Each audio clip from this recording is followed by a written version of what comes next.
Word ये होएगा कि ना जी जेडे चार्जेस तुहाडे सिस्टम दे विच इस वेले एग्जिस्ट करदे पे ने है ना, ये चार्जेस एक दूजे दे कहंदा जी अकॉर्डिंगली क्या एक दूजे तो गैप ते पए ने कि ये एज सच सारे दे सारे चार्जेस जिहड़े ने वो मेरे कोल कंटिन्यूटी च ने। मैं इस गल नूं समझाउण लई एक लाइन इदां एक्सप्लेन करना तुहानूं, ओनूं समझिओ। मान लो आ मेरे कोल एक लाइन आ, ठीक है, इस लाइन के उत्ते मैं कुछ चार्ज डिस्ट्रीब्यूट करन लग्या, मान लो मैं तो कोई चार्ज स्प्रे कीते आ, जेडे चार्ज मैं इसके उत्ते स्प्रे कीते लेट मी से वो इन्ने अमाउंट ऑफ चार्ज है, इहदी मेरे कोल एज सच मान लो 1 सेंटीमीटर लेंथ वा इस लाइन दी, इस वायर दी, और इहदे उत्ते मैं 3 चार्ज स्प्रेड कीते आ on the one side, on the other side length मेरी 1 सेंटीमीटर ही आ, पर मैं इस मूवमेंट ते इहदे उत्ते जिहड़े चार्जेस स्प्रेड करदा पिया ना,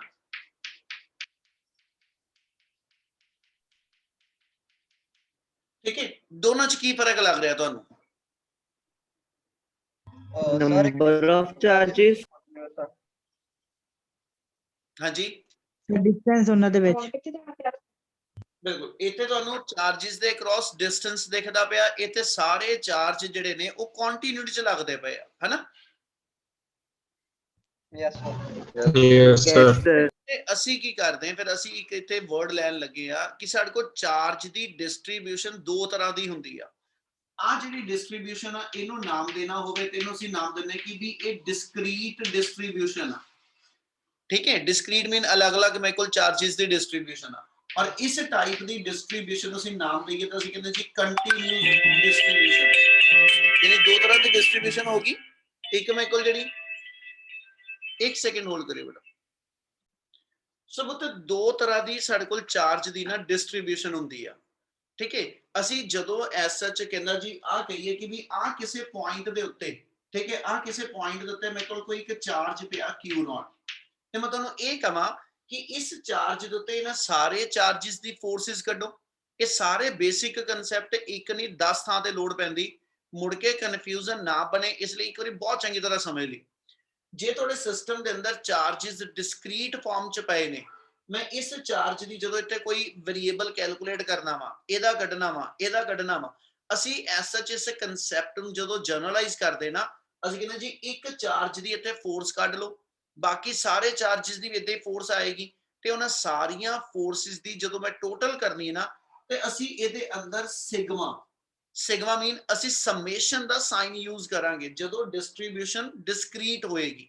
ते जे मेरे कोल ऐसा च कंटीन्यूअस डिस्ट्रीब्यूशन आंदी होवे किते, ते असीं हमेशा ये कहांगे आ एक स्मॉल पोर्शन ले लो, आ एक स्मॉल पोर्शन ले लो पूरी वायर दा, ਇਹਦੀ ਫੋਰਸ ਇੱਥੇ ਕੈਲਕੂਲੇਟ ਕਰ ਲਓ, ਇਦਾਂ ਹੀ ਫਿਰ ਅਗਲੇ ਸਮਾਲ ਪੋਰਸ਼ਨ ਦੀ ਆਣੀ ਆ, ਇਦਾਂ ਹੀ ਅਗਲੇ ਦੀ, ਇਦਾਂ ਹੀ ਅਗਲੇ। ਅਸੀਂ ਉੱਥੇ ਫਿਰ ਐਸ ਸੱਚ ਕੀ ਕਰਦੇ, ਸਮਾਲ ਵੈਲਿਊ ਕੈਲਕੂਲੇਟ ਕਰਕੇ ਜਦੋਂ ਟੋਟਲ ਕੱਢਣਾ ਵਾ ਤੇ ਅਸੀਂ ਉੱਥੇ ਕਹਿੰਦੇ ਜੀ ਇੰਟੀਗ੍ਰੇਟ ਕਰ ਦੇ। ਹੁਣ ਇੰਟੀਗ੍ਰੇਟ ਦਾ ਮਤਲਬ ਵੀ ਤੇ ਸਮੇਸ਼ਨ ਦਾ ਮਤਲਬ, ਦੋਨਾਂ ਦਾ ਮਤਲਬ ਇੱਕੋ ਹੀ ਆ ਕਿ ਤੁਸੀਂ ਟੋਟਲ ਕੱਢਣਾ ਵਾ। ਟੋਟਲ ਕੱਢਣ ਲਈ ਜਦੋਂ ਸਾਰੀਆਂ ਟਰਮਸ ਨੂੰ ਇਕੱਠਾ ਕਰਨਾ ਨਾ, ਉਹ ਇਕੱਠਾ ਕਰਨ ਲੱਗੇ ਜੇ ਤਾਂ ਮੇਰੇ ਕੁਐਸਚਨ ਚ ਵਰਡ ਇਹ ਯੂਜ਼ ਹੋ ਰਿਹਾ ਕਿ ਵੀ ਇਹ ਡਿਸਕ੍ਰੀਟ ਡਿਸਟ੍ਰੀਬਿਊਸ਼ਨ ਆ, ਤਾਂ ਅਸੀਂ ਟੋਟਲ ਸਮੇਸ਼ਨ ਨਾ ਕੱਢੀਦਾ ਵਾ। ਤੇ ਜੇ ਮੇਰੇ ਕੋਲ S H O distribution discrete ਨਾ ਹੋ ਕੇ ਕੰਟੀਨਿਊਸ ਹੋਵੇ, ਫਿਰ ਅਸੀਂ ਟੋਟਲ ਜਿਹੜਾ ਉਹ ਇੰਟੀਗ੍ਰੇਸ਼ਨ ਨਾ ਕਰੀਦਾ। ਕਿ ਆ ਡਿਫਰੈਂਸ ਸਮਝ ਆਇਆ? Yes, sir. Yes, sir. Topic ਆਪਾਂ ਕਰਦੇ ਪਏ ਆ, ਠੀਕ ਹੈ ਜੀ। ਤੇ ਜਿਹੜਾ ਇਸ ਤੋਂ ਅਗਲਾ ਟੌਪਿਕ ਹੈ ਨਾ, ਇਹਨਾਂ ਦੋਨਾਂ ਦਾ ਬੇਸਿਕ ਡਿਫਰੈਂਸ ਇਹ ਲਾਈਨ ਆ।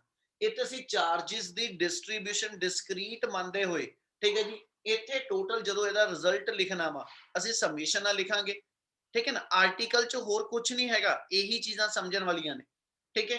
ਤੇ ਜਦੋਂ ਅਗਲਾ ਟੌਪਿਕ ਕਰਨਾ ਉਹਦਾ ਨਾਮ ਹੀ ਕੰਟੀਨਿਊਸ ਚਾਰਜ ਡਿਸਟ੍ਰੀਬਿਊਸ਼ਨ ਆ, ਠੀਕ ਹੈ। ਹੁਣ ਇਹਨੂੰ ਕੰਪਲੀਟ ਕਰਦੇ ਆਪਾਂ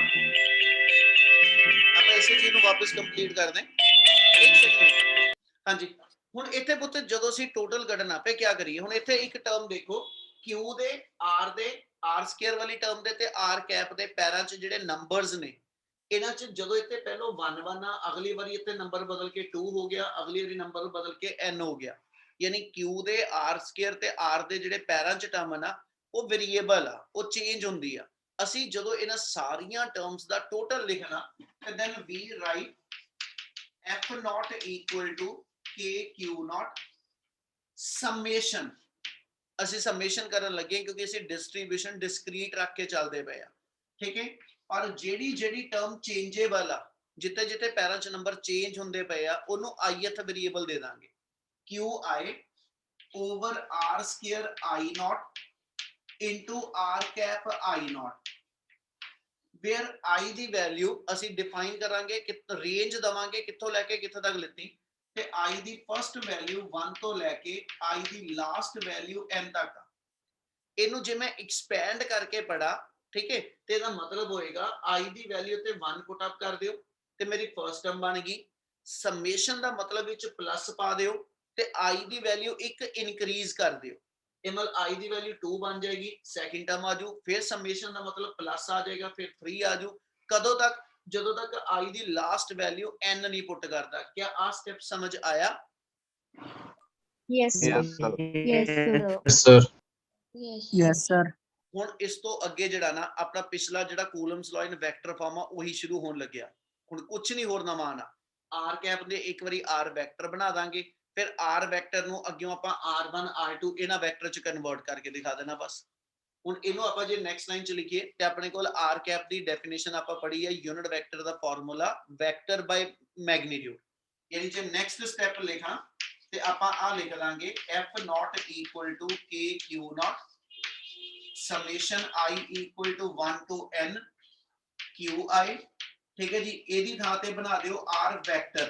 ਤੇ ਮੈਂ ਕੱਲ ਤੁਹਾਨੂੰ ਇੱਕ ਚੀਜ਼ ਦੱਸੀ ਸੀ, ਜਦੋਂ r ਕੈਪ ਵਾ ਉਦੋਂ ਥੱਲੇ ਸਕੁਅਰ ਆ, ਜਦੋਂ r ਕੈਪ r ਵੈਕਟਰ ਚ ਬਦਲ ਜਾਂਦਾ ਤੇ ਨੀਚੇ r ਕਿਊਬ ਬਣ ਜਾਣਾ, r cube into I naught। क्या स्टेप समझ आया जी? Yes, sir.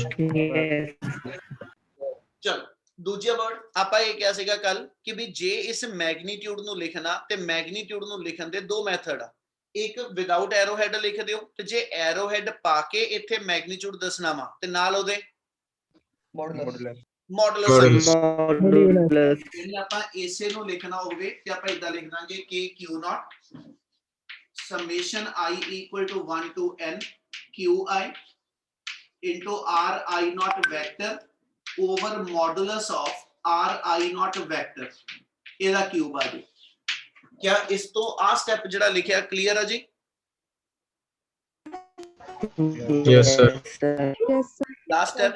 ਇਸ ਤੋਂ ਬਾਅਦ ਆਪਾਂ ਕੱਲ ਕੀ ਕੀਤਾ ਸੀਗਾ ਕਿ ਵੀ ਜਿਹੜਾ ਆਪਣਾ ਆ ਗਿਵਨ ਵੈਕਟਰ ਸੀਗਾ ਲਾਈਨ ਵਾਲਾ, ਇਹਨੂੰ r1 ਤੇ r2 ਦੀ ਫਾਰਮ ਚ ਲਿਖਿਆ ਸੀ, ਉਹਦੇ ਲਈ ਆਪਾਂ ਕਿਹਾ ਸੀ ਟ੍ਰਾਇੰਗਲ ਲਾਅ ਵਰਤ ਲਓ, ਠੀਕ ਹੈ। ਹੁਣ ਆਪਾਂ ਇੱਥੇ ਐਸਐਚ ਉਹੀ ਟ੍ਰਾਇੰਗਲ ਲਾਅ ਦਾ ਰਿਜ਼ਲਟ ਜਨਰਲਾਈਜ਼ ਕਰਕੇ ਲਿਖ ਸਕਦੇ ਹਾਂ, ਠੀਕ ਹੈ। ਵੀ ਨੋ ਦੈਟ, ਠੀਕ ਹੈ, according to triangle law, according to triangle law r I naught vector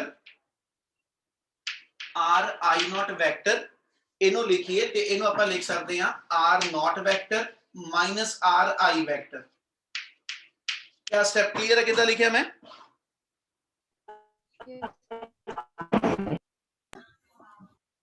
Yes, sir. Yes. चलो ਆ ਵਾਲੀ ਜਿੰਨੀ ਵੈਲਿਊ ਆ ਗਈ ਇਹਨੂੰ ਆਪਣੇ ਇਸ ਦੋਨਾਂ ਥਾਵਾਂ ਤੇ ਸਬਸਟੀਟਿਊਟ ਕਰ ਲਓ ਤੇ ਤੁਹਾਡਾ ਸੁਪਰਪੋਜੀਸ਼ਨ ਪ੍ਰਿੰਸੀਪਲ ਜਿਹੜਾ ਉਹ ਪੋਜੀਸ਼ਨ ਵੈਕਟਰ ਦੀ ਫਾਰਮ ਚ ਲਿਖ ਹੋ ਜਾਏਗਾ ਬੇਟਾ। ਸੋ ਲਾਸਟ ਸਟੈਪ ਇਸ ਟੌਪਿਕ ਦਾ ਆਪਣਾ ਇਹ ਹੋਏਗਾ, therefore f not equal to k q not into summation I equal to 1 to n qi into r naught vector minus r I vector over modulus of r naught vector minus r I vector the cube.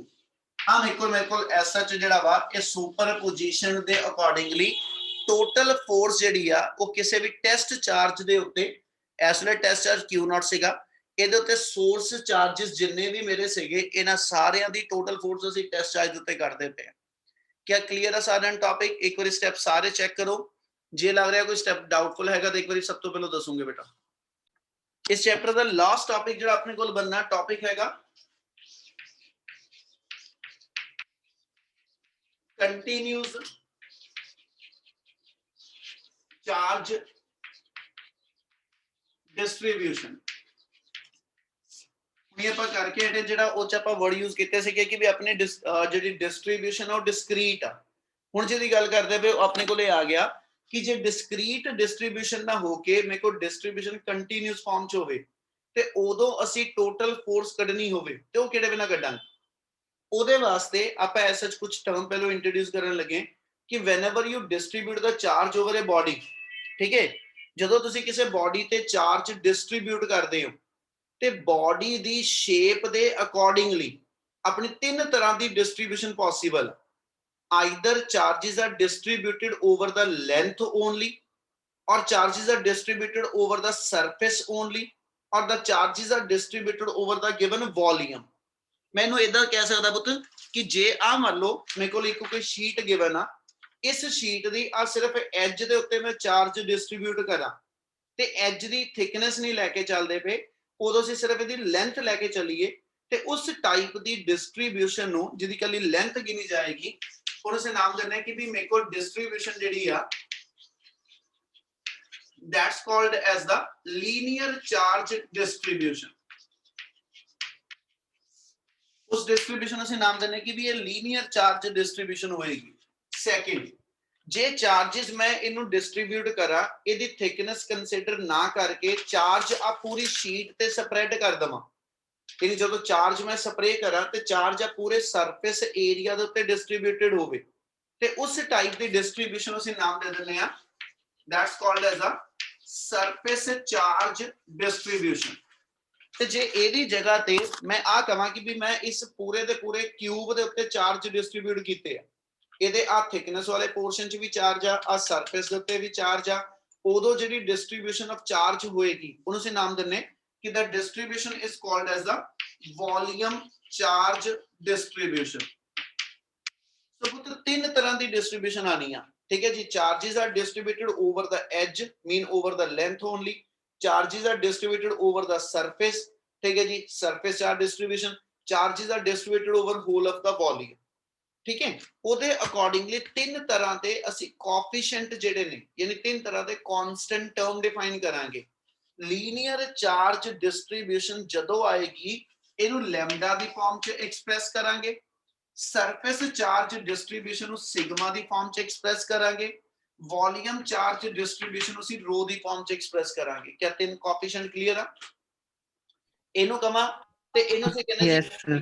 Linear charge distribution ਦੇ ਅੰਦਰ ਅਸੀਂ word ਲਿਖਦੇ total charge distributed over total length. ਮਤਲਬ ਜਦੋਂ ਮੈਂ S ਸੱਚ ਆ L length ਦੇ ਉੱਤੇ ਆ ਵਾਇਰ ਦੀ ਲੈਂਥ ਮੇਰੇ ਕੋਲ ਐਲ ਵਾ और इस वायर दी लेंथ दे उत्ते मैं q कूलम चार्ज डिस्ट्रीब्यूट कीता ते total charge divided by total length जिहड़ी होएगी ये मैनू एक 1 यूनिट लेंथ ते कितना चार्ज आ ओदी अमाउंट डिफाइन कर देगा, ठीक है। ਇਹਦਾ ਮਤਲਬ ਜੇ ਚਾਰਜ ਲੈਂਥ ਤੇ ਆ ਤਾਂ ਕੋਐਫੀਸ਼ੀਐਂਟ ਲੈਮਡਾ ਦੀ ਫਾਰਮ ਚ q ਦੀ ਵੈਲਿਊ ਕੱਢਾਂਗੇ। ਮੈਨੂੰ ਕਿਸੇ ਵੀ ਅਗਲੇ ਚੈਪਟਰ ਚ ਜਾ ਕੇ ਨਾ ਆਪਣੇ ਕੋਲ ਡਿਫਰੈਂਟ ਟੌਪਿਕ ਬਣੇ ਚਾਰਜ ਲੈਂਥ ਤੇ ਡਿਸਟ੍ਰੀਬਿਊਟਡ ਆ, ਚਾਰਜ ਗਿਵਨ ਹੋਲੋ ਸਫੀਅਰ ਤੇ ਡਿਸਟ੍ਰੀਬਿਊਟਡ ਆ, ਚਾਰਜ ਸੋਲਿਡ ਸਫੀਅਰ ਤੇ ਡਿਸਟ੍ਰੀਬਿਊਟਡ ਆ, ਚਾਰਜ ਕਿਸੇ ਸ਼ੀਟ ਤੇ ਡਿਸਟ੍ਰੀਬਿਊਟਡ ਆ ਤੇ ਪੁੱਤ ਉਹਨਾਂ ਸਾਰੇ ਟੌਪਿਕ ਦੇ ਅੰਦਰ ਅਸੀਂ q ਦੀ ਵੈਲਿਊ ਕੱਢਣੀ ਆ। ਉਹ q ਦੀ ਵੈਲਿਊ ਲੈਮਡਾ ਦੀ ਫਾਰਮ ਚ, q ਦੀ ਵੈਲਿਊ ਸਿਗਮਾ ਦੀ ਫਾਰਮ ਚ ਜਾਂ q ਦੀ ਵੈਲਿਊ ਰੋ ਦੀ ਫਾਰਮ ਚ ਐਕਸਪ੍ਰੈਸ ਕਰਾਂਗੇ, ਠੀਕ ਹੈ। ਤੇ ਜਦੋਂ ਇਹਨਾਂ ਫਾਰਮ ਚ ਐਕਸਪ੍ਰੈਸ ਕਰਨਾ ਸਿਗਮਾ ਦੀ ਫਾਰਮ ਚ ਇਹਨੂੰ ਲਿਖਦੇ ਨੇ ਚਾਰਜ ਬਾਈ ਏਰੀਆ, वॉल्यूम दी फॉर्म च लिख देने charge by volume. For example जे आ मान लो मैं एक सरफेस गिवन आ, इस सरफेस दे उत्ते मैं चार्ज डिस्ट्रीब्यूट कीते हुए आ, ठीक है। इना सारे चार्जेस दे करके इथे मान लो किसे एक थां दे उत्ते आ पॉइंट आ कोई इथे टेस्ट चार्ज रखिया मैं आ एक थां ते टेस्ट चार्ज रखिया होया ते इस चार्ज दे उत्ते आ पूरी सरफेस दे जिन्ने चार्जेस ने ओदी इथे फोर्स कढनी आ। आपां इदां ही ਆ ਥਾਂ ਤੇ ਮੇਰੇ ਕੋਲ ਇੱਕ ਕੋਈ ਟੈਸਟ ਚਾਰਜ ਪਿਆ Q0 ਤੇ ਜਿੰਨੇ ਆ ਲਾਈਨ ਦੇ ਉੱਤੇ ਚਾਰजेस ਨੇ ਇਹਨੇ ਸਾਰੇ ਚਾਰजेस ਦੇ ਕਰਕੇ ਆ ਚਾਰਜ ਦੇ ਉੱਤੇ ਸੀ ਉਹਦੀ ਕਹਿੰਦਾ ਜੀ ਫੋਰਸ ਕੱਢਣੀ ਹੈ। ਇਦਾਂ ਹੀ ਵੋਲਿਊਮ ਦਾ ਕੇਸ ਹੋਏਗਾ। ਮੰਨ ਲਓ ਮੇਰੇ ਕੋਲ ਇੱਕ ਸਰਫੇਸ ਗਿਵਨ ਆ,